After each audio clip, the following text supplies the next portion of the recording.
Gumuhit ang matatalim na kidlat, kasabay ng pagtagundong ng kulog. Tila nakikiisa ang langit sa nagngangalit na damdamin ng isang matandang aswang, si Lola Mona. Nakaluhod siya sa gitna ng bukid, hindi alintana ang sama ng panahon. Itinaas niya ang dalawang kamay, isinigaw ang kanyang hinaing. Maya-maya ay sumasambit na siya ng orasyon. Malalim, mahaba, naglalaman ng pait at puot. Muli siyang sumigaw na tila pa may tinatawag, tapos ay dumakot ng putik at isinubo sa bibig. Ilang saglit pa, ang mga tinawag ni Lola Mona ay sabay-sabay na nagdatingan, handang gawin ang nais niya. Isa-isang nagsunuran sa utos ng matandang aswang ang kanyang mga kalahi. Nagkanya-kanya ng destinasyon sa loob ng baryo. May mga tumayo sa pintuan at meron ding lumapag sa mga bubungan. Isang linggo bago ang gabing iyon, masayang naglalakad sa kakahuyan si Omeng, ang binatang may kakulangan sa pag-iisip na apo ni Lola Mona. Nang bigla siyang harangin ng mga pasaway na bata, pagtripan at pagbabatuhin, umiiyak na umuwi sa kubo nila si Omeng. Ayaw man niyang isumbong sa lola niya ang nangyari, ay hindi naman niya maikubli ang mga sugat na tinamo mula sa pambabato ng mga bata. Sa awa sa apo, ay pinuntahan ni Lola Mona ang mga magulang ng mga batang nang away sa kanyang apo. Sa halip na pagsabihan ang mga anak, ay kay Lola Mona panagalit ang mga magulang. Tinulak ng lalaki ang matanda at sinabing lisanin nila ang baryo at magpakalayo-layo sila. Doon sa tuktok ng bundok sila nababagay. Hindi makapayag ang inosenteng puso ni Omeng nang mapahiga sa lupa ang lola niya dahil sa pagtulak ng lalaki, kaya itinulak din niya ito. Doon na nagsimula ang pagkakagulo. May mga umawat at meron talagang gustong manakit sa maglola. Iyon ay dahil alam nilang may lahing aswang ang mga ito. Isang umaga, nagising si Lola Mona na wala sa tabi niya ang apo. Nangangambang lumabas siya ng bahay para hanapin ito. Binaybay niya ang bawat sulok ng baryo. Wala siyang pakialam anuman ang tingin ng mga tao sa kanya. Ang mahalaga lang sa kanya ay ang apong si Omeng.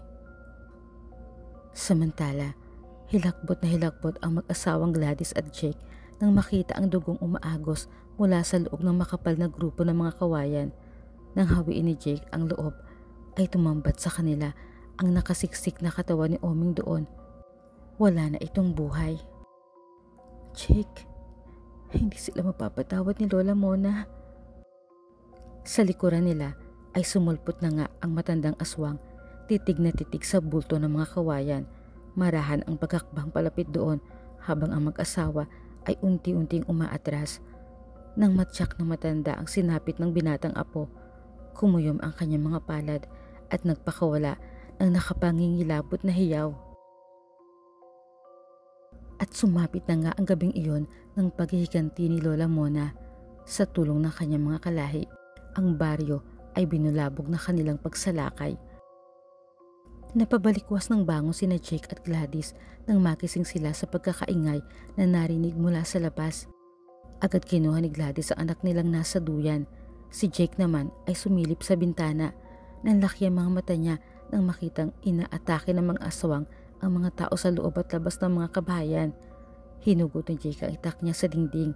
Sinubukang pigilan ni Gladys ang asawa sa takot na mapahamak ito, pero hindi ito nagpapigil.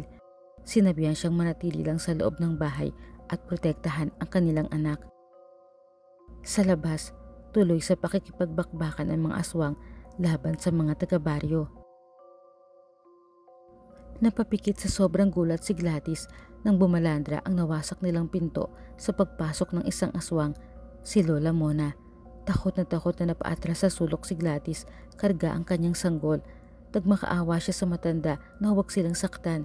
Ipinaalala niya rito na siya ang nagligtas dito noong hinahabol ito ng mga nagroronda sa kakahuyan, at noong kasal niya ay inimbitahan niya ito kahit pa pinagchichismisan sila ng mga tao dahil tumanggap sila ng bisitang aswang. Ginawa niya yon dahil laking lola siya at naalala niya ang yumao niyang lola sa katauhan ni Lola Mona. Alam daw niya na may mabuti itong kalooban kahit isa itong aswang. Dahil sa mga sinabi ng babae ay unti-unting humakbang paatras ang matandang aswang hanggang sa tuluyang lumabas ng bahay. Nakahinga ng maluwag si Gladys. Pumasok siya sa loob ng silid at ikinandado yon. Sa pagtilaok ng manok kasabay ng pagsilip ng araw, bumulaga ang isang tanawing kahindik-hindik. Ang maraming bangkay ng mga nasawi sa parehong panig ng tao at mga aswang. Walang nanalo sa laban na yon, ngunit nagsilbi iyong babala. Isang paghihiganting nagdulot ng takot sa mga naiwan. Lumabas ng bahay nila si Gladys. Buhat ang anak niya ay hinanap niya si Jake. Isinisigaw niya ang pangalan nito, ngunit wala siyang tugon na nakuha, kaya't napaluhod na lang din siya at nakitangi sa mga nawalan ng mahal sa buhay. Maya-maya ay tumayo rin siya at bumalik sa kanilang tahanan. Nabuhayan siya ng loob nang makita ang asawa na nakatayo sa pintuan, sugatan ngunit buhay. Patakbong lumapit si Gladys. Sinalubong naman silang mag-ina ng yakap ni Jake. Samantala, handa na si Lola Mona. Handa na siyang iwan ang baryo, bit-bit sa puso ang mga alaala ng kanyang apong si Omeng. Anang isang aswang, hindi pa sila tapos. May pagkakataon pa para ubusin ang mga tao sa baryo, ang sa gayon ay sila na ang maghari doon. Hindi pumayag si Lola Mona. Sapat na raw ang mga nangyari. Maraming nasawi sa panig ng mga tao at marami rin ang nalaga sa hanay ng mga aswang. Panahon na raw para bumalik sila sa bundok kung saan mas tahimik ang buhay nila, kumakain ng mga hilaw na karne at walang humahabol para patayin sila. Walang nagawa ang aswang na kumontra kahit para sa kanya ay mas masarap ang karne ng tao. Si Lola Mona ay ilan na lang sa mga matatandang aswang na natitira sa kanilang lahi at iginagalang nila siya na tulad sa isang pinuno. Kaya naman tahimik na nilang nilisan ang baryo.